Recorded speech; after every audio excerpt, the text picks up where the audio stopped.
Assalamualaikum warahmatullahi wabarakatuh. Pada kesempatan hari ini, saya akan menyampaikan materi tentang perkembangbiakan tumbuhan. Sebelumnya, perkenalkan, nama saya Dian Darmawati dari SDN Pare 2, Kecamatan Pare, Kabupaten Kediri. Langsung saja. Hewan dan tumbuhan berkembang biak, berarti menghasilkan keturunan untuk melestarikan jenisnya, menghindarkan mereka dari kepunahan. Ini jenis perkembangbiakan ada dua ya, perkembangbiakan generatif dan perkembangbiakan vegetatif. Perkembangbiakan generatif berarti perkembangbiakan melalui penyerbukan. Sedangkan perkembangbiakan vegetatif, perkembangbiakan tanpa melalui penyerbukan. Contoh perkembangbiakan generatif dilakukan oleh tumbuhan padi, mangga, rambutan, jagung, jambu, dan sebagainya. Sedangkan contoh perkembangbiakan vegetatif, lengkuas, kunyit, pisang, cocor bebek, dan sebagainya. Kita bahas dulu mengenai perkembangbiakan generatif.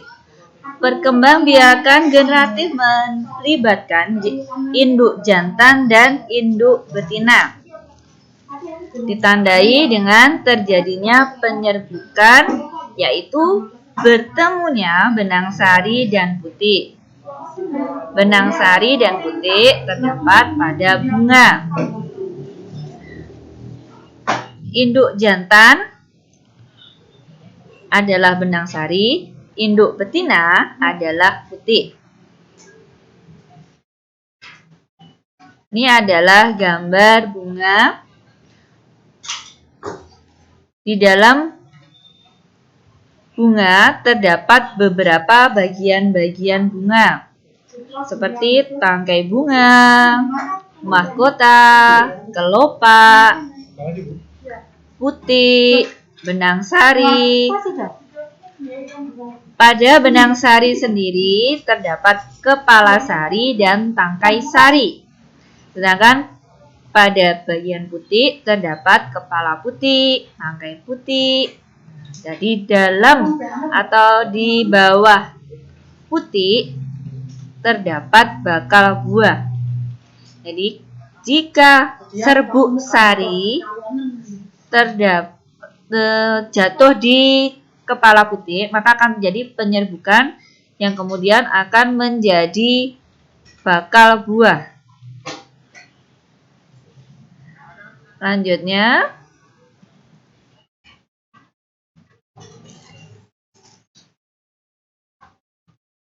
ada 4 jenis penyerbukan. Yang pertama, penyerbukan sendiri. Penyerbukan sendiri terjadi jika serbuk sari dari suatu bunga jatuh melekat di kepala putik itu sendiri. Jadi, dalam satu bunga, serbuk sari jatuh di kepala putik.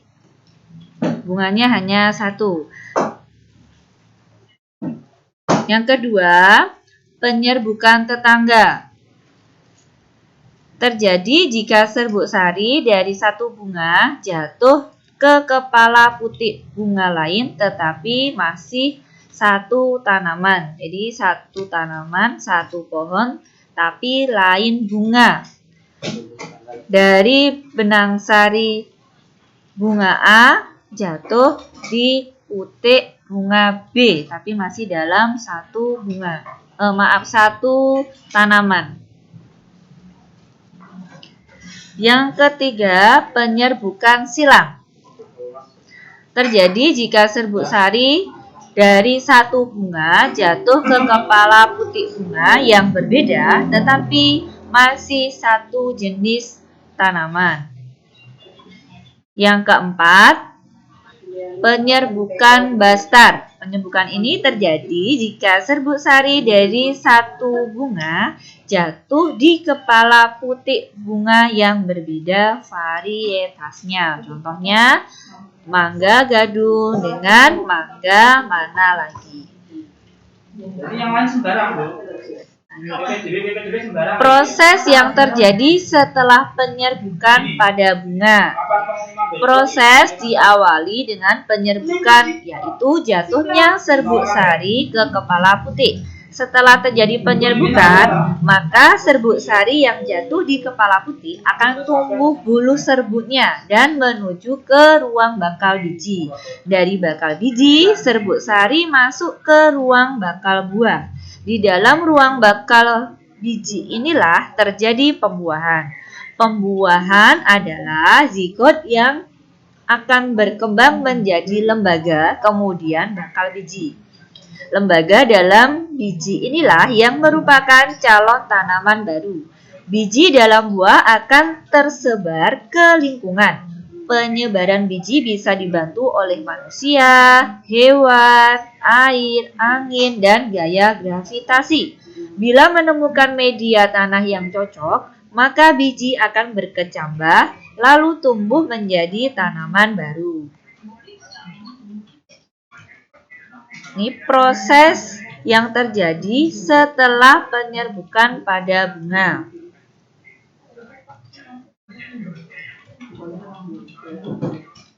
Selanjutnya, perkembangbiakan vegetatif. Perkembangbiakan yang melibatkan satu induk saja tanpa ada peleburan sel kelamin jantan dan sel kelamin betina atau peleburan antara benang sari dan putik. Perkembangbiakan vegetatif menghasilkan individu yang memiliki sifat seperti induknya. Jenis-jenis perkembangbiakan vegetatif dibagi menjadi dua, yaitu perkembangbiakan vegetatif alami dan vegetatif buatan. Kita bahas dulu yang pertama tentang vegetatif alami. Berarti dilakukan oleh tumbuhan itu sendiri. Yang pertama tunas. Contohnya bambu, pisang. Yang kedua umbi lapis. Contohnya bawang merah, bawang bombay, bawang putih, bunga bakung. 3. Umbi batang. Contoh kentang, ubi jalar.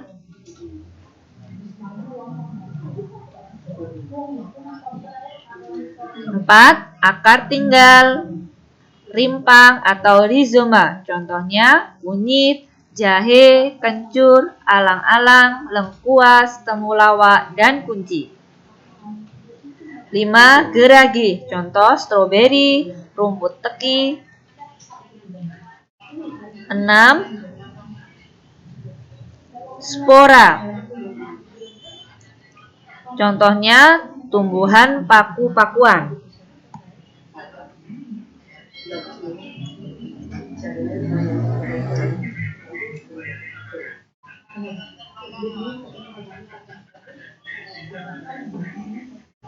Catatan khusus, umbi akar bukanlah alat perkembangbiakan, tetapi merupakan alat yang berfungsi sebagai tempat penyimpanan cadangan makanan.